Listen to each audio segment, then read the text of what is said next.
everyone.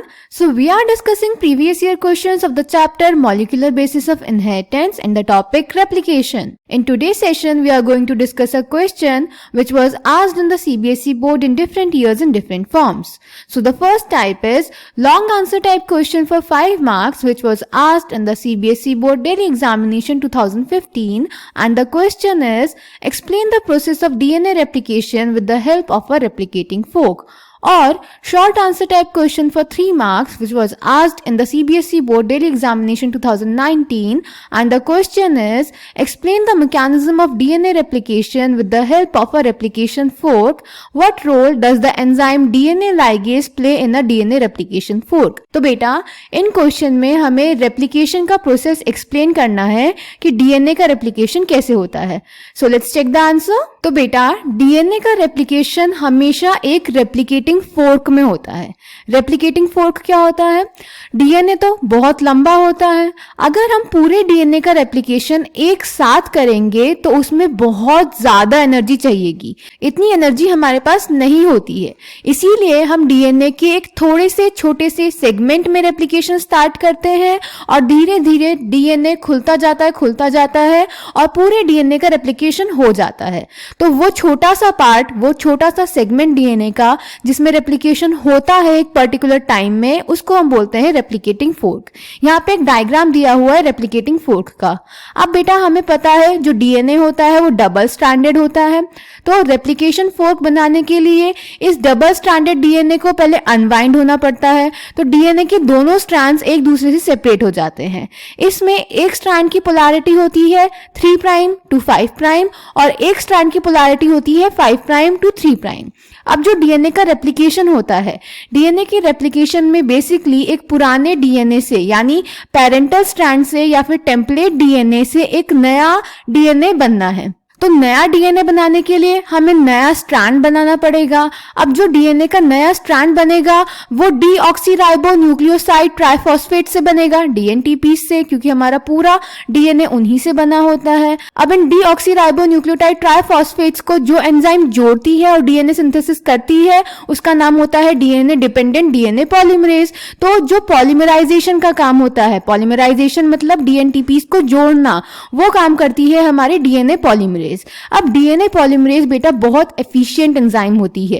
ये बहुत कम time में बहुत सारे डीएनटीपीस को एक साथ जोड़ के पूरा स्ट्रैंड सिंथेसाइज कर देती है. पर जो डीएनए पॉलीमरेज एंजाइम होती है वो ये पॉलीमराइजेशन रिएक्शन अपने आप नहीं कर सकती. पॉलीमराइजेशन रिएक्शन कराने के लिए उसे डीएनए में एक पर्टिकुलर सीक्वेंस चाहिए होता है जिसको बोलते हैं ओरिजिन ऑफ रेप्लिकेशन. यानी रेप्लिकेशन कहां पे स्टार्ट होगा डीएनए में? ओरिजिन ऑफ रेप्लिकेशन पे. इसीलिए रेप्लिकेशन डीएनए में कहीं भी किसी भी पॉइंट से स्टार्ट नहीं हो सकता. वो हमेशा ओरिजिन ऑफ रेप्लिकेशन, जिसको हम शॉर्ट में ओराई साइट भी बोलते हैं, वहीं पे स्टार्ट होगा. क्लियर? अब डीएनए पॉलीमरेज डीएनए को बेटा हमेशा 5 प्राइम टू 3 प्राइम डायरेक्शन में सिंथेसाइज करेगी. यानी डीएनए पॉलीमरेज एंजाइम सबसे पहले 5 प्राइम एंड बनाएगी और फिर सिंथेसाइज करते करते 3 प्राइम एंड की तरफ जाएगी. क्लियर? तो बेटा हमें पता है कि जो डीएनए के दोनों स्ट्रैंड्स होते हैं वो एंटी पैरेलल होते हैं. तो डीएनए का वो टेम्पलेट स्ट्रैंड जिसकी पोलैरिटी 3 प्राइम टू 5 प्राइम है, उसके सामने डीएनए पॉलीमरेज 5 प्राइम से डीएनए बनाना स्टार्ट करेगी. अब जब डीएनए पॉलीमरेज इस स्ट्रैंड पे डीएनए का नया स्ट्रैंड सिंथेसाइज करना स्टार्ट करेगी तो वो सिंथेसाइज करते करते अंदर की तरफ जाएगी. और जब वो अंदर की तरफ जाएगी तो ये डीएनए का स्ट्रैंड ऊपर से खुलता जाएगा. तो डीएनए पॉलीमरेज को रुकने की जरूरत नहीं है. यानी जो नया स्ट्रैंड बनेगा वो कंटिन्यूअस सिंथेसिस से बनेगा, यानी कंटिन्यूअस स्ट्रैंड या फिर लीडिंग स्ट्रैंड बनेगा. क्लियर? अब दूसरा स्ट्रैंड जो 5 प्राइम टू 3 प्राइम पोलैरिटी के साथ है, उसमें जो डीएनए पॉलीमरेज डीएनए का स्ट्रैंड बनाना स्टार्ट करेगी वो पीछे की तरफ से स्टार्ट करेगी, क्योंकि 3 प्राइम एंड की तरफ आएगा 5 प्राइम एंड. अब जब ये बनाना शुरू करेगी तो बेटा ये रुक जाएगी, क्योंकि एक लिमिटेड स्ट्रेच ही अवेलेबल होगा एक पर्टिकुलर टाइम पे रेप्लिकेशन के लिए. क्योंकि हमें पता है कि पूरा डीएनए एक साथ अनवाइंड नहीं होगा, क्योंकि उसमें बहुत ज्यादा एनर्जी चाहिए. तो इसीलिए एक पर्टिकुलर टाइम पे एक छोटा सा पार्ट ही अवेलेबल होगा रेप्लिकेशन के लिए. तो यहां से यहां पर जब आएगी तो इस पॉइंट से स्टार्ट करेगी, तो इस पॉइंट पे आने पर डीएनए तो खत्म हो गया, तो यानी यहां पर ही पॉलीमराइजेशन भी खत्म हो जाएगा. यानी ये जो स्ट्रैंड्स बनेंगे नए, ये डिसकंटिन्यूअस सिंथेसिस से बनेंगे, इसीलिए डिसकंटिन्यूअस स्ट्रैंड बनेंगे या फिर इन्हें बोलते हैं लैगिंग स्ट्रैंड. क्लियर बेटा? अब जो ये डिसकंटिन्यूअस स्ट्रैंड बनेंगे ये ऐसे तो रहेंगे नहीं, इन डिसकंटिन्यूअस स्ट्रैंड्स को जोड़ना पड़ेगा। तो इन डिसकंटिन्यूअस फ्रैगमेंट्स को, स्ट्रैंड्स को जोड़ने का काम करती है DNA ligase enzyme. DNA ligase enzyme बेटा इन सारे स्ट्रैंड्स को आपस में जोड़ देगी और बन जाएगा हमारा लैगिंग स्ट्रैंड। क्लियर? तो इस तरह से आप देख सकते हैं जो दो नए डीएनए बने उसमें एक स्ट्रैंड तो नया बना और एक स्ट्रैंड पुराना यानी पेरेंटल डीएनए से आया। इसीलिए बेटा डीएनए रेप्लिकेशन को हम बोलते हैं कि ये एक सेमी कंजर्वेटिव प्रोसेस है। सेमी कंजर्वेटिव मतलब इसमें एक स्ट्रैंड नया सिंथेसाइज होगा और एक स्ट्रैंड पुराना आएगा यानी पेरेंटल स्ट्रैंड आएगा। क्लियर बेटा? ये होता है डीएनए रेप्लिकेशन का process. So, DNA replication is the process of formation of new DNA from the template DNA. It is a semi-conservative process.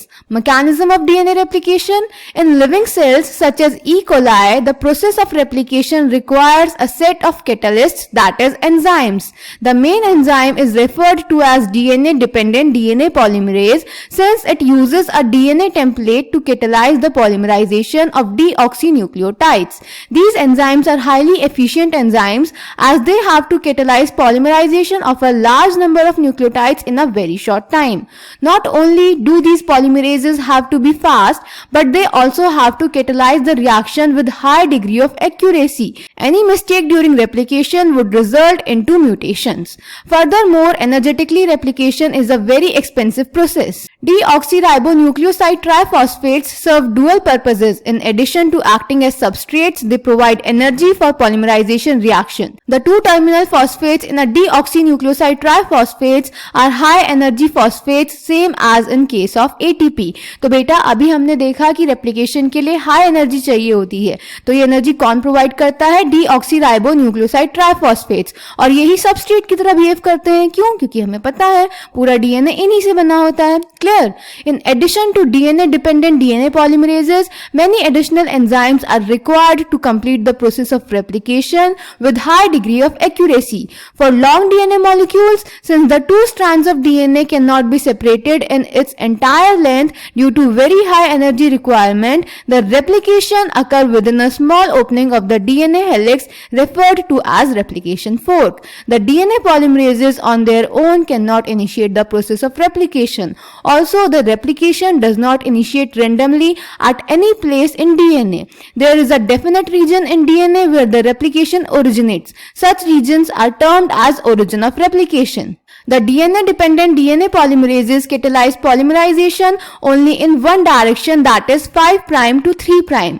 This creates some additional complications at the replicating fork. Consequently, on one strand, the template with polarity 3' to 5', the replication is continuous, while on the other, the template with polarity 5' to 3', it is discontinuous.